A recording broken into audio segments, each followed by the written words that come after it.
Kailan ba nag-start yun? Kailan ka napasok sa radio and paano? Fan ako na Nicole Ayala. Dumalaw ako para ma-meet lang siya. Yung talagang kwento niyan.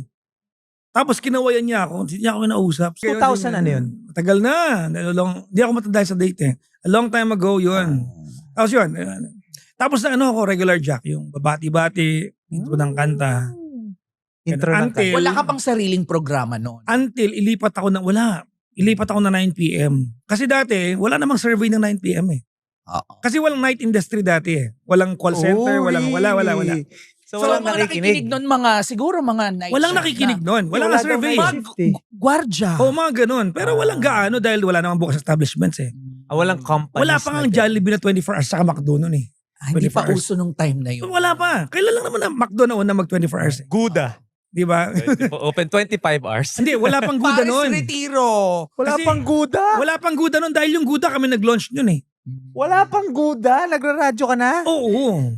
Pagkakaalam ko dahil alam ko yung Guda Las Piñas kami nag-open noon eh. Anong cellphone Invite nun? nila. Wala pa. Yung 2110.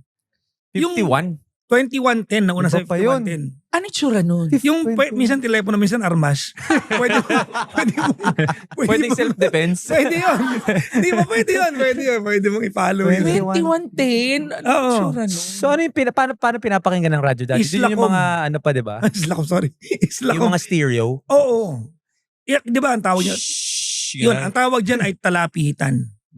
Di ba kasi pipihitin mo siya? Di pa digital lang radio nung Wala time pa na noon. yun. Wala pa. Wala. Talagang analog pa. Oo. And during that time, ang lakas-lakas ng radyo nun. Oo. Lahat ng radio stations Yun ang from social AM to media. FM. Golden years yun ng radyo. As in, nakikinig ang mga tao ng Totoo. radyo. Lalo sa traffic. Oo. Yun lang ang Kasi pwede di ba, mong gawin. ang TV hindi pwedeng babad eh. Dati, di ba? Oo. True. Kumbaga kung pamilya ang practice nyo, manood lang ng mga pang lunchtime, wala kayong pinapanood ng ibang oras. Ganun, kanya-kanyang practice yan eh. So yung radyo lang yung pwedeng gamitin na form of entertainment 24/7. 24/7, Oo. no? Grabe. Kasi Minsan ngayon ang nga, dami pag ng park mo, platforms. ayaw mo pang bumaba eh. Kasi nakikinig ka pa, maganda pa yung kwentuhan. Pero Papa Jackson, before kang maging DJ, ang dami mong pinagdaanan, di ba? Paano nyo alam? Siyempre, may research. Hello! Nasa Wikipedia eh. Oo, alam mo ba, estudyante pa lang siya, nagtatrabaho na siya. Talaga. Oo. Tapos pumasok pa siya ng call center industry. Bumibiskarte ka na nun. Oo. Totoo naman, nag-call center naman. And now, he has built his own brand as a multimedia personality, one of the institutions of radio broadcasting. Ang lakas baka mahirap no accent niya eh. No? May intonation at diction. Pero yun nga, Papa Jackson, ano bang naging biskarte mo na talaga yung longevity mo sa business? Ngayon, isa ka pa rin sa pinaka, I would say, makapangyarihang radio personality. Alam mo, there was a time na I almost kinda hated what I do. When was this? Kailan lang nung malis ako. All throughout, kasi ganito yan, di ba? I've been doing radio for a long time na, di ba? Tapos kada may invite ako sa cambio sa pelikula, guesting sa TV, ano gagawin ko? Magpapayo, nauumay na ako.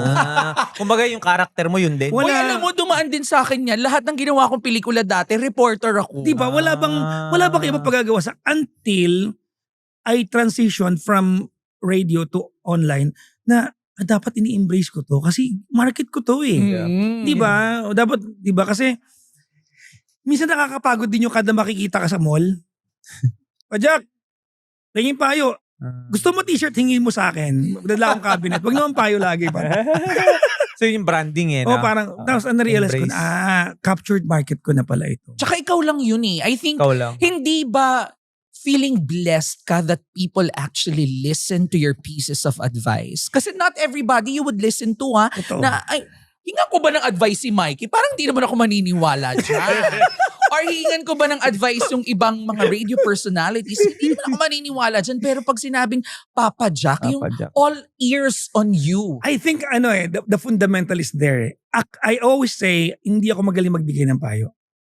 Magaling ako makinig. Okay. You can tell me a broken story. Kahit guluhin mo yan, kaya kong ayusin yan. Galing. Kaya pala nakikinig siya sa atin Oo ngayon. nga, no? Diba? Yung intro natin, ginulo-gulo niya eh. Sabi nga nila, diba, real conversations happen as much as we listen. Totoo naman. Diba? Totoo naman. And as also, we speak. to be able to listened to thousands or millions of stories already. Oo. Mga siguro Hundreds of thousands na yun sa Dami tagal. na, ang dami 24, 5 years. na.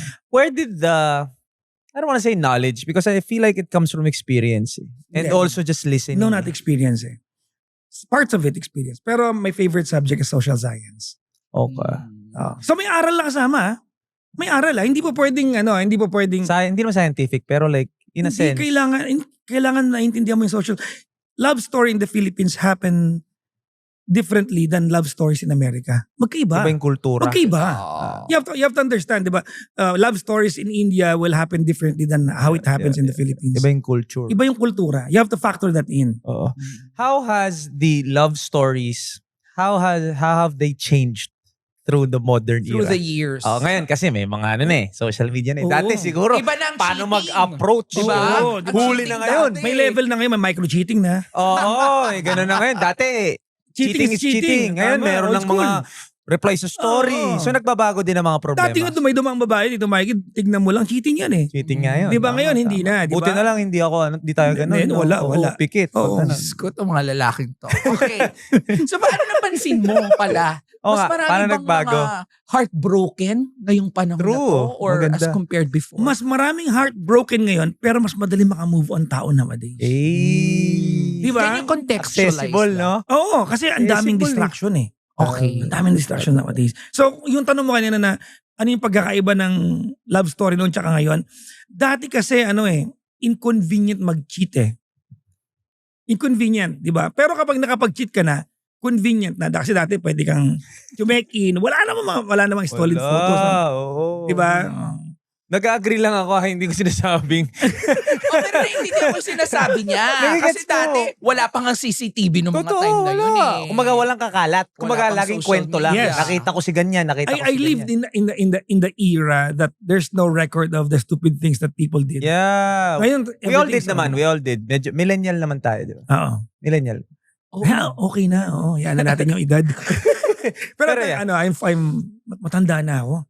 Pero yun nga, how has it, kumbaga, pero medyo nagigets ko yung mas madali mag-move on. Dati kasi pag magmumuni-muni ka, talagang mumuni-muni ka. Totoo, profound. Talagang wala kang magawa. Profound dati. Titingin ka ang sa muling- labas, umuulan, Yes. ganun. At saka may meaning ang moving on dati. Diba? As in, totoong moving on. Ngayon, hindi eh. Diba? Ang mga tao ngayon, pag na broken heart, madaming, diba, date, diba? Makikipag-date. Tapos may pasama dating apps. Yes. Ganyan, DM, ganyan. We look for, I coined the term get by guy or get by girl. Rebound. Yun, rebound Dati dati, rebound term, dati diba? yan eh, yeah. Ang tawag ko dyan, get by eh. Pang tito na ba yung rebound? Ewan ko lang. Pero yun, I just form a term na get by girl or get by guy. Which Naghahanap is ng, a message away now. yes. Before oo. it was. Tsaka ang dami ng options for me. Kasi mas accessible makahanap ng tao, makakilala ng ibang tao. Kasi may social media na eh, Totoo. di ba? Before it was just within your circle. Mm-hmm. Ang Mga dami kaibigan na ng ngayon, kaibigan mo. Bumble. Oo. Ano nga yung mga Bumble. Grindr. Ay, nag-grinder ka? Nakahuli si Mikey sa sarili niyang bibig. Nakwento lang sa akin, nakwento. Oh, yung mga ganon, Bumble, Grindr. Ano nga yun, may isa pa. Tinder.